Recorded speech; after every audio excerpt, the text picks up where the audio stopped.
we have Beth Lewis. Beth is here to speak to us about the Protect Ed initiative, which was one of the questions that was raised to Chris Mays. So Beth is a hands-on. She can answer the questions. So Beth, please let us know what you know. Wonderful. Thank you so much, Maggie. It's so great to see everybody while we're getting the tech settled. I just wanted to show you a few slides so you could kind of see what we're up to. And thank you for believing in us, AG Mays. We have launched all across the state and are so incredibly excited. And honestly, I've never seen this kind of energy before. This is my sixth ballot initiative that I have helped to run. And truly, sorry, do my technology. Um, the energy has been absolutely incredible. We've already gotten thousands of petitions out in the last week across the state. And honestly, I cannot keep enough of them in stock. People are chomping at the bit to get these. So we are feeling really good. All right. We have a coalition of educators and parents who came together, represented by Save Our Schools Arizona and the Arizona Education Association, which is our state teachers union. And we have come together to form Protect Education, which is a first of its kind in the nation ballot initiative to rein in universal ESA vouchers. So this is a big deal in Arizona, a big deal across the country. So many of you have heard that we have a $1 billion problem, and that is our universal ESA voucher program. That program has zero accountability, zero safety standards. We, the taxpayers, have no idea, whether students are safe in learning and also whether there's any return on investment for us. And so this measure aims to change that. Many of you have probably seen the news lately. There have been a ton of reports of people using this ESA voucher program instead of just for private schools, but for a whole host of other things like lingerie and diamond rings and big screen TVs and iPhones and huge kitchen appliances and all sorts of things that are really not educational and are using our taxpayer dollars, our scarce dollars. And in the meantime, we've got these skyrocketing costs that are siphoning dollars away from public education and away from all of our public services, right? Arizona doesn't have money for healthcare, for public safety, for roads, for you name it. And yet here we are sending $1 billion to a private school voucher program with no guardrails. The Arizona legislature has created this program and then for 4 legislative sessions in a row has refused to do anything about it.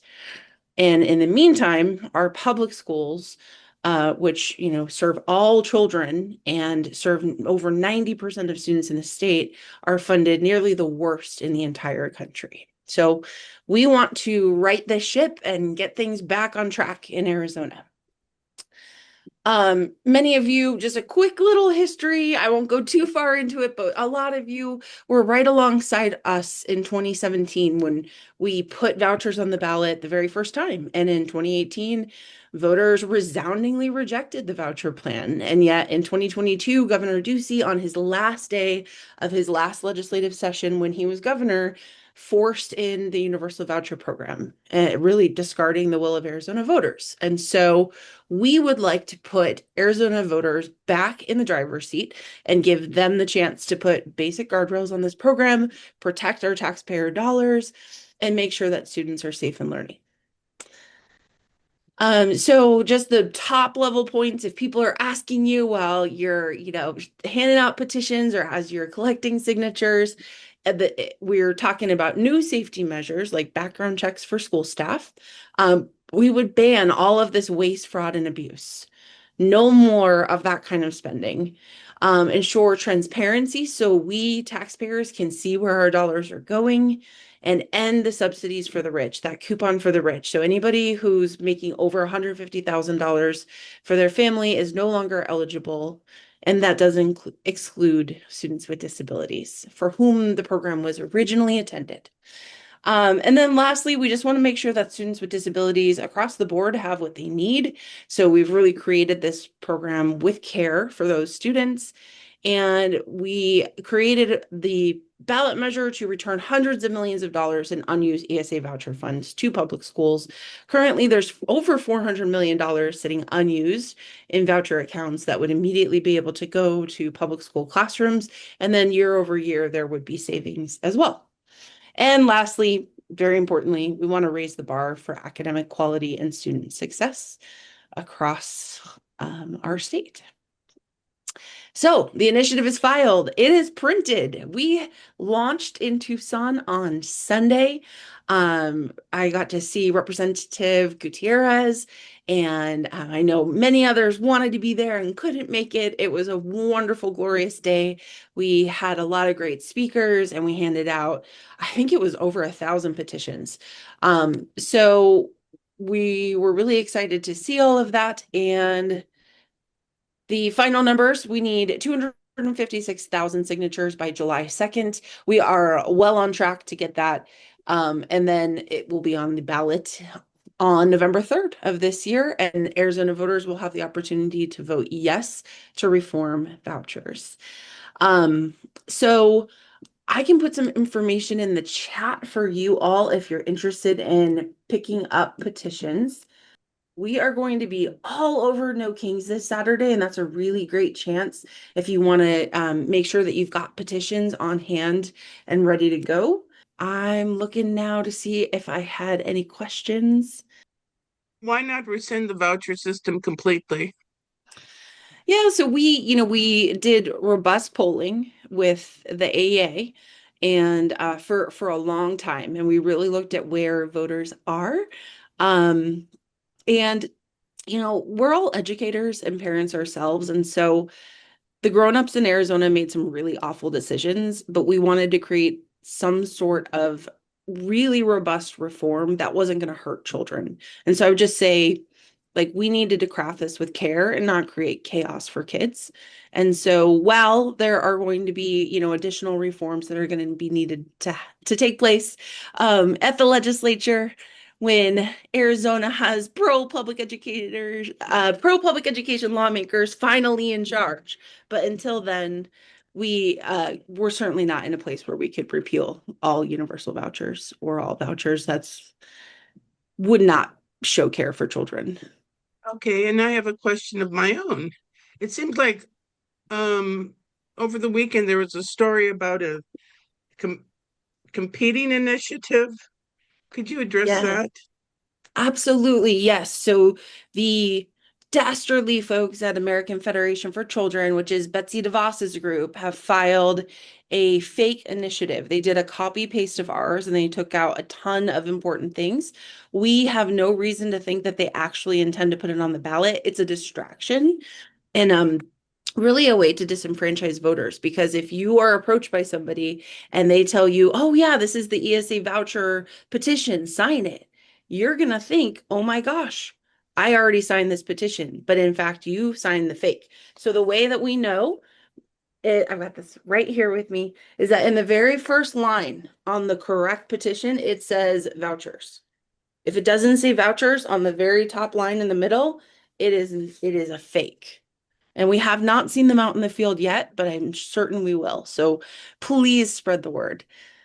Did those also have to go through the same review process that yours did? And has it gone through that review process?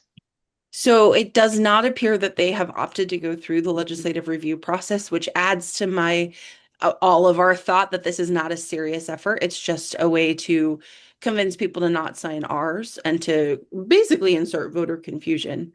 And so we're going to be working hard to make sure that everybody knows that they need to sign the correct voucher petition form.